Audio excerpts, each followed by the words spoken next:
South Korea said it scrambled fighter jets after more than 10 Chinese and Russian military aircraft entered its Air Defense Identification Zone, (KODIZ), on June 27th.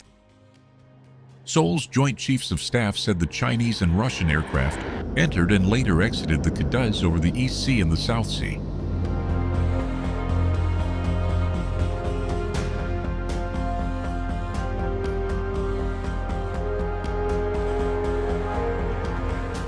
Seoul's military stressed that while the aircraft entered the Air Defense Identification Zone, they did not violate South Korean sovereign airspace.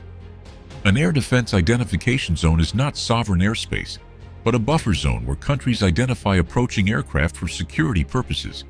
Military aircraft are generally expected to notify the relevant country before entering its air defense zone, although such notification is not legally required.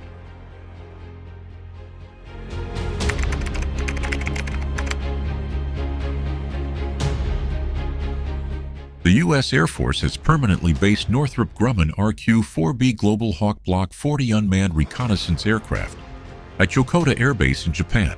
The deployment was announced on June 15th and strengthens long-endurance U.S. surveillance near key Indo-Pacific flashpoints.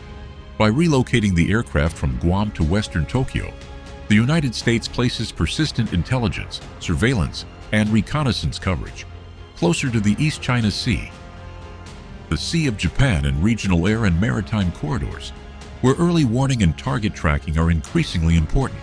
The deployment includes 3 RQ-4B Global Hawk aircraft and around 150 support personnel, transforming what had previously been a seasonal deployment in Japan into a permanent reconnaissance presence.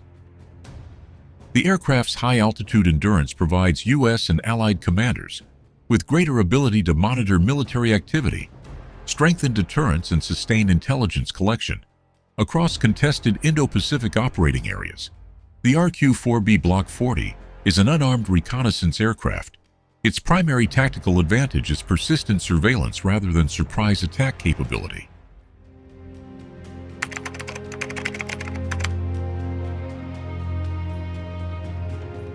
China's People's Liberation Army has for several years been procuring KJ-500 airborne early warning and control aircraft at a scale greater than all other countries' combined acquisitions of land-based AEW and sea systems.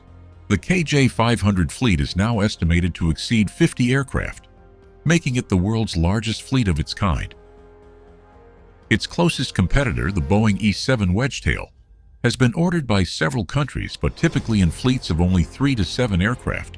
The Saab GlobalEye has also been produced in relatively small numbers, while Russia's A-100 program has faced major delays and is not expected to enter large-scale service. The scale of China's KJ-500 procurement reflects a different military philosophy. While many Western air forces traditionally regard AEW and C aircraft as scarce strategic assets supporting fighter operations, Chinese doctrine appears to treat airborne battle management as a capability that should be available simultaneously across multiple theaters. This approach enables the PLA to build a dense airborne command and control network capable of supporting numerous large-scale air operations at the same time. The use of the domestically produced Y-9 transport aircraft as the KJ-500 platform has been central to this strategy. Because the airframe is already in large-scale production, China can manufacture AEW and C aircraft more rapidly and at lower cost than countries relying on converted commercial airliners or imported platforms. This industrial capacity enables the PLA to maintain a production rate unmatched by other countries, while producing KJ-500 aircraft at significantly lower cost than many less capable foreign systems.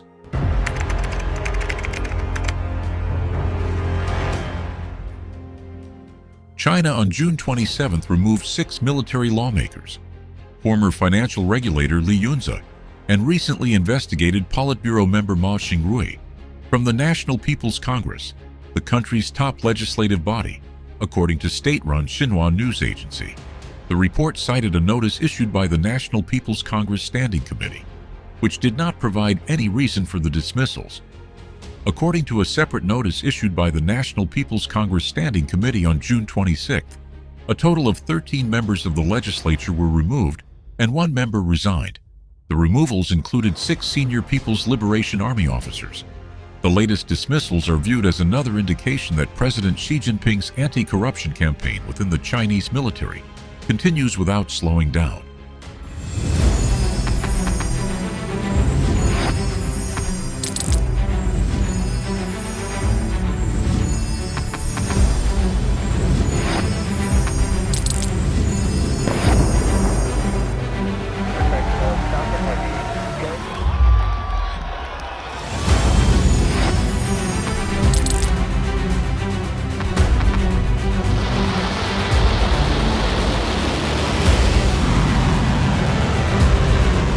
Been fighting so long and so hard that they don't know what the they're doing.